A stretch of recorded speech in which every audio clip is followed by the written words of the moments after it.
Yeah, good morning everyone. This is a videography of class 8 metals and non-metal. We are starting with this chapter. Before starting this chapter, I would like to tell you the definition of metal and non-metal. Anything which is malleable and ductile. I repeat, anything which is malleable and ductile. Any element which is malleable and ductile is called a metal. So this malleability, ductility, sonority, all that comes under the properties of metals and non-metal. So my dear students, you have to keep that thing in mind first of all कि ये malleability है क्या? Malleability बेटा एक ऐसी property है जिसकी वजह से metals को thin sheets में convert किया जा सकता है. I repeat, metals can be beaten into thin sheets. This property of metals is called malleability. And metals can be drawn into thin wires. Metal जो है उनकी थिन वायर्स बनाई जा सकती हैं. इसे क्या कहते हैं? इस प्रॉपर्टी को डक्टिलिटी कहते हैं. क्लियर रहेगा सभी को? ठीक है ना? बड़ा सिंपल है. मेलेबिलिटी का मतलब है metals can be beaten into thin sheets. Metal को बीट करके थिन शीट्स बनाई जा सकती हैं, राइट? और मेटल्स को कन्वर्ट किया जा सकता है और उनकी वायर्स बनाई जा सकती हैं. तो कोई भी ऐसा एलिमेंट जो मेलेबल होगा और डक्टाइल होगा उसे क्या बोलेंगे? मेटल बोलेंगे. ठीक है, देखो एलिमेंट टोटल 117 एलिमेंट्स हैं. अगर आपने पीरियोडिक टेबल सर्च करना गूगल पे आपको दिख जाएगा. ठीक है, उसमें 117 एलिमेंट्स हैं. कुछ मेटल्स हैं, कुछ नॉन मेटल्स हैं. ठीक है, तो हमें मेटल नॉन मेटल की प्रॉपर्टी के बारे में पढ़ना है. पर सबसे पहले आपको ये पता होना चाहिए कि मेटल्स क्या होते हैं और नॉन मेटल्स क्या होते हैं. तो anything which is malleable and ductile, any element, element तो सारे ही हैं, राइट? एलिमेंट एक ही तरह के एटम से मिलकर बने होते हैं. एलिमेंट तो सारे ही हैं. तो कोई भी ऐसी चीज जिसे आप, कोई भी ऐसा एलिमेंट जिसे आप मेलेबल बना सकें या डक्टाइल बना सकें उसे हम क्या बोलेंगे? मेटल बोलेंगे. और any element which is non malleable and non ductile उसे हम क्या बोलेंगे? नॉन मेटल बोलेंगे. ठीक है, अब मेटल नॉन मेटल के बहुत सारे एग्जांपल आपके सामने ही हैं. मेटल में आयरन, कॉपर. ठीक है, आयरन सबसे ज्यादा आपने नॉर्मली देखा होगा जिसकी शीट्स बनाई जाती हैं, थिन शीट्स बनाई जाती हैं, राइट? तो आयरन जो है वो सबसे ज्यादा मेलेबल है, राइट? आपने आयरन की शीट्स भी देखी होंगी, लोहे की चादरें देखी होंगी. जैसे रूफ टॉप पर अभी मैंने, मतलब अपने, मुझे याद है अपने जो सेकंड फ्लोर पे रूम था उसके ऊपर मुझे एक स्टोर बनाना था. तो मैंने क्या किया? शीट्स परचेज की. ब्रिक का पहले स्ट्रक्चर खड़ा किया, ठीक है, तीन साइड से, और उसके बाद बीच में एक पोल लगवाया और आयरन की शीट्स लगवा ली. वो आयरन की शीट्स क्या हो गई? वो मेलेबल प्रॉपर्टी की वजह से ही बन पाई है, राइट? ठीक है, तो मेलेबिलिटी एक ऐसी प्रॉपर्टी है जिसकी वजह से मेटल को हम बीटन कर सकते हैं थिन शीट्स में. ठीक है, और इसके अलावा सेकंड प्रॉपर्टी जो आती है वो आती है डक्टिलिटी. डक्टिलिटी क्या होता है बेटा? डक्टिलिटी में हम ड्रॉ कर सकते हैं वायर्स में. दो students who have joined just now, we have just started with the chapter. You want to say something? Okay, now we are starting from your book. This is a book which is there in Manav Rachna. ठीक है, the name of the writer of this is Living Science of class 8. So we are starting with that. So you have the pics with you, my dear students. You can open out. So all elements can be specified into two groups. As I have told you, one is metal and another is non-metal. Metals में iron, copper, tin, silver, gold ये सब आ गए हैं. Non metal में sulphur, phosphorus, oxygen, right, fluorine, ये सब non metal आ गए. ठीक है, अब नॉर्मल भाषा में हम कहें तो मेटल हार्ड होते हैं. Normally metals are hard and they have shiny appearance. They can be polish easily. Shiny appearance का मतलब है they can be polish easily.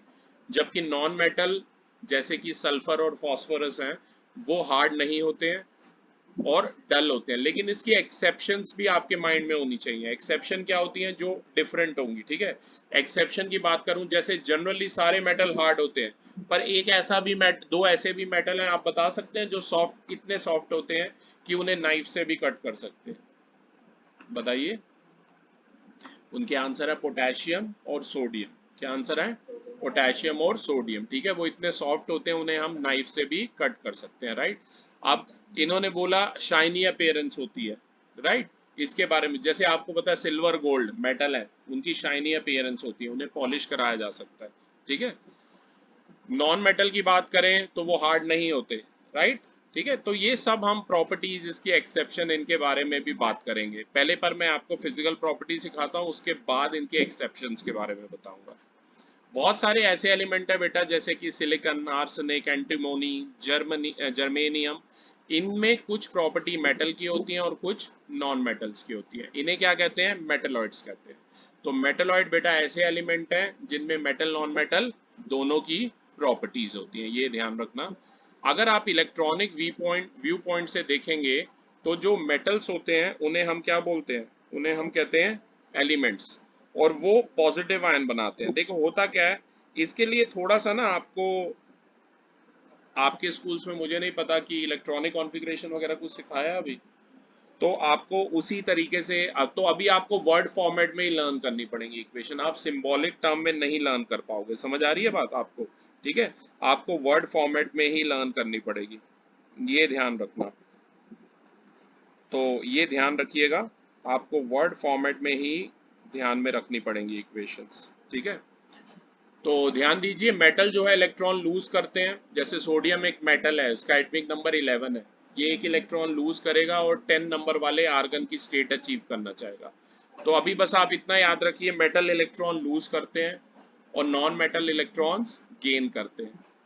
और ये लूज या गेन करते क्यों हैं? ताकि ये नोबल गैसेस यानी कि इनर्ट गैसेस यानी कि हीलियम और आर्गन और नियॉन, ये तीन नोबल गैस आपको अभी ध्यान रखनी है, इनकी स्टेट अचीव कर सके। ठीक है, ये ध्यान रखना है। एग्जाम्पल के तौर पे सोडियम एक इलेक्ट्रॉन लूज करता है, कैल्शियम एटॉमिक नंबर 20 है, वो 2 इलेक्ट्रॉन लूज करता है, एल्यूमिनियम 3 इलेक्ट्रॉन लूज करता है। पर ये आपको तभी समझ आएगा कि ऐसे 1 2 3 क्यों कर रहे हैं या कई गेन क्यों कर रहे हैं। क्लोरीन नंबर 17 है, ये गेन करके 18 वाले की स्टेट अचीव करना चाहता है। ये सब आपको तभी समझ आएगा जब आप मेरे वैलेंसी, क्रिस क्रॉस, ये कंसेप्ट समझ जाएंगे। ठीक है ना, तो अभी तो आपको ये लर्न ही करना पड़ेगा, राइट। पर मैंने डिफरेंट वीडियोस में बच्चों को ये क्रिस क्रॉस कंसेप्ट और पीरियोडिक टेबल ये सारी चीजें भी करा रखी हैं। ठीक है, ओके। तो इसके बाद हम बात करेंगे, जैसा कि आपने बताया पेज नंबर शफल, बुक खोल के दो मुझे, पेज नंबर आपने बताया शफल है कहीं, तो कोई नहीं। इसके बाद अगला है हमारा अकरेंस ऑफ मेटल, खोल के रखो इसे। ठीक है, अब इसके बाद मैं इस बुक के हिसाब से ही आपको पढ़ा रहा हूँ, तो ध्यान दीजिए। नेक्स्ट एलिमेंट जिनके 4 वैलेंस इलेक्ट्रॉन होते हैं अधिकतर वो मेटलॉइड्स होते हैं, क्योंकि बेटा जो मेटलॉइड्स होते हैं उनमें मेटल नॉन मेटल दोनों की प्रॉपर्टी होती है। ठीक है ना, ये ध्यान रखना। तो हाँ, मुझे पता है इन्होंने वैलेंसी वगैरह भी सीख नहीं रखा, आपको थोड़ी सी दिक्कत आएगी, उसके लिए मैं आपको बताता हूँ कैसे आप करोगे। पर अभी आप थ्योरी पे जोर दो, अभी आप वर्ड फॉर्मेट में इक्वेशन लर्न करो, क्योंकि आप लोग अभी ऐसे नहीं कर पाओगे। ठीक है ना, कि भाई सोडियम क्यों, आपका क्वेश्चन ये होना चाहिए था मेरे से, सर सोडियम तो 1 लूज कर रहा है आप कह रहे हो, और मैग्नीशियम 2 क्यों लूज कर रहा है, वो क्यों 1 नहीं लूज कर रहा। तो इसके लिए बेटा आपको periodic table, atomic numbers, criss cross concept, valency, ये सारी चीजें सीखनी पड़ेंगी। ठीक है, उसके बारे में भी हम बात करेंगे, डोंट वरी। इससे पहले हम बात करते हैं थ्योरेटिकल पार्ट के बारे में, जो आपकी बुक में गिवन है, अकरेंस ऑफ मेटल। नेचर में अधिकतर मेटल जो है वो कंबाइंड स्टेट में अकर करते हैं, मिनरल की फॉर्म में अकर करते हैं, राइट। जितने भी रॉक्स हैं, जितने भी पत्थर हैं, उनमें कुछ मेटेलिक मिनरल होते हैं। अगर आप देखना चाहें तो ये पेज नंबर है 49 पेज नंबर पे टॉप में आप देख सकते हैं अकरेंस ऑफ मेटल में। और आई होप जो ऑनलाइन अटेंड कर रहे हैं उन्हें दिख रहा है, मैंने स्क्रीन शेयर कर रखी है बेटा। Yes sir. ओके, तो ध्यान रखिए जितने भी रॉक्स हैं वो मेटलिक मिनरल्स होते हैं। कई बार जो अमाउंट होता है मेटल का रॉक के अंदर जो प्रेजेंट होता है वो इतना कम होता है कि काफी एक्सपेंसिव हो जाता है इन रॉक्स को माइन करना। जैसे केजीएफ मूवी बड़ी पॉपुलर हो रही है, अगर आपने देखा वो केजीएफ क्या है, गोल्ड फील्ड्स हैं, वहां से क्या एक्सट्रैक्ट होता था? गोल्ड एक्सट्रैक्ट होता था। गोल्ड। लेकिन अब क्या है, बड़े समय से, अब वो 1000 सालों से वहां मैंने सुना है गोल्ड एक्सट्रैक्ट हो रहा था, राजाओं के टाइम से, राइट। अब ब्रिटिशर्स ने मॉडर्न टेक्निक से किया। वो पहला स्टेट था जहां पर सबसे पहले इलेक्ट्रिसिटी लाए ब्रिटिशर्स, पता है आप लोगों को ये बात। लेकिन उसके बाद क्या, इंडियन गवर्नमेंट ने अब काफी समय से बंद कर रखा है वहां से एक्सट्रैक्ट करना। उसका रीजन ये है क्योंकि गोल्ड निकालना बड़ा महंगा पड़ रहा था, कि इतनी लेबर और इतना खर्चा आ रहा था और अमाउंट ऑफ गोल्ड इतना नहीं निकल पा रहा था। Are you getting my point? ठीक है, तो वो रियल में है, वो कोई फिक्शन का वर्क नहीं है, रियल में वहां पर कुन्नार गोल्ड फील्ड्स हैं, वहां से गोल्ड ही एक्सट्रैक्ट होता था। अब गोल्ड कैसे मिलेगा? वैसे तो गोल्ड लीस्ट रिएक्टिव है, राइट, लेकिन वही स्टोन्स और इन सब से एक्सट्रैक्ट किया जाता था। तो अगर मेटल का अमाउंट ज्यादा होगा तो काफी प्रॉफिटेबल होगा रॉक्स को माइन करना और मेटल को एक्सट्रैक्ट करना। इन्हीं रॉक्स को हम क्या कहते हैं? ओर्स कहते हैं। ओर्स होता है प्रॉफिटेबली एक्सट्रैक्शन करना, मतलब पैसा कमा सके हम उससे। ऑब्वियसली गोल्ड की डिमांड हमेशा ज्यादा है। आज की डेट में भी जिसके पास सबसे ज्यादा गोल्ड है वो कंट्री सबसे रिच है, समझ रहे हो? डॉलर रुपी इनकी वैल्यू भी गोल्ड के बेसिस पे ही, जो वर्ल्ड बैंक को रखवाते हैं उसी के बेसिस पे निर्धारित होती है, राइट। कभी आपने सोचा नहीं है डॉलर 76 रुपीज का और इंडिया का वो 1 रुपी, ऐसा क्यों है? क्योंकि वो गोल्ड के रिजर्व के ऊपर है, राइट। ये गोल्ड की वैल्यू भी बहुत मायने रखती है। तो ओर्स में आपको ध्यान रखना है बेटा, कई यूजफुल मेटेलिक मिनरल हैं, उन्हें हम मिक्स कर देते हैं और मिनरल्स के साथ जो हमारे ज्यादा यूज के नहीं होते। यही जो मिनरल होते हैं ये इम्प्योरिटीज होती हैं, इन्हें कहते हैं गैंज। क्या कहते हैं? गैंज, या गैंगू भी कहते हैं प्रोनाउंसिएशन, ठीक है। ये ध्यान रखना। जो तो तीन होते हैं, मिनरल, ओर और गैंज, ठीक है। मिनरल होते हैं जो नेचुरली अकरिंग सब्सटेंसेस है which are found in earth crust. सबसे इजी डेफिनेशन मैं आपको बताता हूँ। Naturally occurring substances found in earth crust are called minerals. और ओर्स क्या होता है? Profitable extraction of those minerals, ताकि उनसे मेटल एक्सट्रैक्ट किया जा सके, उसे क्या बोलेंगे हम? ओर बोलेंगे। और गैंज क्या होता है? जो इम्प्योरिटीज प्रेजेंट होंगी उनके अंदर, उन्हें क्या बोलेंगे? गैंज बोलेंगे, ठीक है। कई मेटल ऐसे हैं बेटा जैसे कि सिल्वर, प्लैटिनम, गोल्ड, ये काफी रिएक्टिव नहीं होते। ये मैं आपको रिएक्टिविटी सीरीज सिखाऊंगा, काफी बॉटम पे होते हैं, ठीक है। तो वो फ्री स्टेट में ही अकर करते हैं। इनकी जो ओर्स होती है उसमें पार्टिकल्स होते हैं मेटल के which are mixed with large quantities of impurities. अच्छे से वहां पर फिंगर रखो, पेंसिल चलाओ, राइट, ठीक है, कि जहां पर मैं हूं अंडरलाइन करो। कई जो मेटल्स होते हैं जैसे कि silver, platinum and gold, they are not very reactive, they occur in the free state in nature. Their ores contain particles of metal with large quantities of impurities. तो उनके अंदर ऐसे पार्टिकल होते हैं जिनमें लार्ज क्वांटिटी होती है किसकी? इम्प्योरिटीज की होती है। उन्हें क्या कहते हैं? उन्हें नोबल मेटल्स कहते हैं, ठीक है। इन जो मेटल्स की ओर होती हैं बेटा वो काफी रिएक्टिव होती हैं, जैसे कि सोडियम या कैल्शियम। और उनमें क्या होता है? क्लोराइड्स होते हैं या कार्बोनेट्स होते हैं मेटल्स के। एग्जाम्पल के तौर पे रॉक सॉल्ट। रॉक सॉल्ट मतलब नमक, इसका क्या फॉर्मूला है? NaCl, ठीक है। इसे टेबल सॉल्ट भी कहते हैं, आप यही नमक खाते हैं, आपको पता है। या डोलोमाइट, डोलोमाइट का फॉर्मूला है CaCO3.MgCO3, calcium carbonate dot magnesium carbonate, ठीक है। अब जो ओर्स होती है बाकी मेटल्स की, जैसे कि एल्यूमिनियम, आयरन, कॉपर, जिंक, इनमें अधिकतर ऑक्साइड्स होते हैं या सल्फाइड होते हैं। जैसे कि बॉक्साइड, बॉक्साइड एल्यूमिनियम की ओर है, Al2O3, याद रखना। आयरन पायराइट, ये FeS2 आयरन की ओर है। ऐसे हेमेटाइट, ये फेरिक ऑक्साइड है, ये आयरन की ओर है, Fe2O3। कॉपर ग्लांस, ये CuS, ये कॉपर की ओर है, राइट। ऐसे जिंक ब्लेंड, जिंक की ओर है, मतलब यहाँ से जिंक एक्सट्रैक्ट होगा, ZnS। आगे हायर क्लास में आप मेटलर्जी के बारे में भी पढ़ेंगे। मेटलर्जी क्या है? ये एक प्रोसेस है जिससे हम एक्सट्रैक्ट करेंगे प्योर मेटल को उसकी ओर से। प्योर मेटल को उसकी ओर से अलग करने की जो विधि है, जो प्रोसेस है, उसे क्या बोलेंगे? मेटलर्जी बोलेंगे। याद रहेगा सभी को, ठीक है। अब बेटा बात करेंगे अक्रंस of non metals and metalloids के बारे में, कि नॉन मेटल और मेटलॉइड जो अकर करते हैं इसके बारे में हम बात करेंगे। जैसे कि हाइड्रोजन, हाइड्रोजन सबसे ज्यादा अबंडेंट एलिमेंट है पूरे यूनिवर्स के अंदर। ये सबसे चीफ एलिमेंट है, राइट, सबसे मेन एलिमेंट है, आप ध्यान रखना। हाइड्रोजन आपका, ये सन और बाकी स्टार्स में भी हाइड्रोजन अभी हीलियम में कन्वर्ट हो रहा है, सन के अंदर भी न्यूक्लियर फ्यूजन रिएक्शन चल रही है, ठीक है। तो हाइड्रोजन मेनली अकर करता है कंबाइंड फॉर्म में, क्योंकि वाटर, वाटर का फॉर्मूला पता है आप लोगों को? H2O। उसमें 11% जो वाटर का वेट है वो क्या है? हाइड्रोजन नहीं, क्योंकि उसमें हाइड्रोजन और ऑक्सीजन 1:8 में है, ठीक है।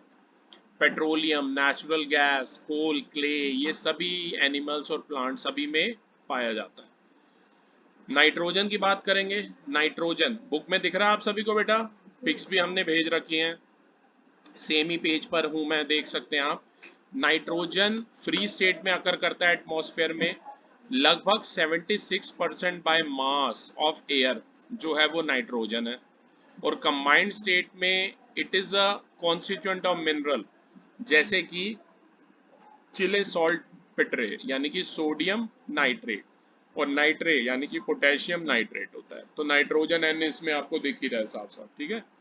ऑक्सीजन की बात करें बेटा, ऑक्सीजन भी सबसे ज्यादा अबंडेंट एलिमेंट है अर्थ क्रस्ट में, फ्री स्टेट में अकर करता है एटमॉस्फेयर में लगभग 23% बाय मास जो है वो एटमॉस्फेयर में ऑक्सीजन प्रेजेंट है। और कंबाइंड स्टेट में जो ये है लगभग 89% है बाय मास। मैंने बताया ना वाटर के अंदर क्या है, H2O फॉर्मूला है, हाइड्रोजन है ऑक्सीजन है, 11 ग्राम लगभग हाइड्रोजन है समझ लो 100 ग्राम वाटर में, और बाकी का 89 ग्राम क्या है, ऑक्सीजन है। तो 89% आप कह सकते हैं, ठीक है। 100 ग्राम के एग्जांपल से अगर समझेंगे तो 89 ग्राम। तो कंबाइंड स्टेट में अर्थ क्रस्ट में भी ये ऑक्साइड, कार्बोनेट्स और सिलिकेट्स की फॉर्म में प्रेजेंट है। इसके बाद अगला इंपॉर्टेंट है कार्बन, ठीक है। फ्री स्टेट के अंदर कार्बन ग्रेफाइट, डायमंड और कोल में अकर करता है। डायमंड और ग्रेफाइट जो है वो प्योर फॉर्म है कार्बन की, और कोल जो है वो 60 से 90% उसमें कार्बन होता है। कार्बन तो हर चीज में है बेटा, आप में, मुझ में, वुड में, ठीक है। आप जो भी अपने आसपास देखते हैं सभी में कार्बन प्रेजेंट है, याद रखना हम सब कार्बन की ही फॉर्म है। कोल के अंदर 60 से 90% कार्बन है। कंबाइंड स्टेट में ये एटमॉस्फेयर में अकर करता है एज CO2, और अर्थ क्रस्ट के अंदर ये अकर करता है as carbonate of metals and as fossil fuels. ये ध्यान रखना, कार्बन जो है एक सेंट्रल एलिमेंट है सारे के सारे लिविंग मैटर में, ठीक है। इसके बाद बेटा बात करेंगे किसकी, सिलिकॉन की। यहाँ ध्यान दीजिए, अंडरलाइन कीजिए साथ साथ सिलिकॉन लास्ट में। सिलिकॉन एटॉमिक नंबर है 14, सिंबल है SI, इलेक्ट्रॉनिक कॉन्फ़िगरेशन 284 है, राइट। सिलिकॉन सबसे सेकंड मोस्ट अबंडेंट एलिमेंट है अर्थ क्रस्ट के अंदर। ये फ्री स्टेट में अकर नहीं करता है, और कंबाइंड स्टेट में ये सिलिका, सिलिका समझते हो जो ब्लैक वाली रेत होती है, आपने देखी होगी कंस्ट्रक्शन साइट पे, सिलिका रेत जो होती है ब्लैक वाली, उसे सिलिका कहते हैं, सिलिकॉन डाइऑक्साइड SiO2, राइट। और सिलिकेट्स की फॉर्म में अकर करता है। सबसे कॉमन फॉर्म सिलिका का क्या है, सैंड, ठीक है। इसके अलावा बेटा सल्फर एटॉमिक नंबर 16, ये भी फ्री स्टेट में अकर करता है अर्थ के अंदर, अर्थ क्रस्ट के अंदर। नेक्स्ट पेज पे आ जाइए बेटा। ये अकर करता है rocks as metal sulphate and sulphide, और हाइड्रोजन सल्फाइड यानी H2S की फॉर्म में अकर करता है। और ये प्रेजेंट होता है पेट्रोलियम और नेचुरल गैस की फॉर्म में। तो ऐसी नोबल गैसेस जैसे कि helium, neon, argon, krypton, xenon, ये सब किस में अकर करेंगी, एयर की फॉर्म में अकर करेंगी। ये नोबल गैसेस हैं, ये ग्रुप नंबर 18 में आती हैं। ये जब पीरियोडिक टेबल आप समझेंगे तब आपको क्लियर हो जाएंगी ये चीजें, अभी तो आपको एज इट इज लर्न करनी पड़ेंगी, right. Extraction of non metal from their sources is equally important, और जो नॉन मेटल बेटा ऑब्टेन्ड हो रहे हैं वो हेल्प करते हैं in production of many useful chemicals, right. ठीक है क्लास। तो ये था हमारा फर्स्ट लेक्चर, जिसमें हमने क्या सीखा कि mainly occurrence of metal, non metal और मेटलॉइड के बारे में सीखा, और थोड़ा बहुत मेटलर्जी के बारे में सीखा। Thank you everyone.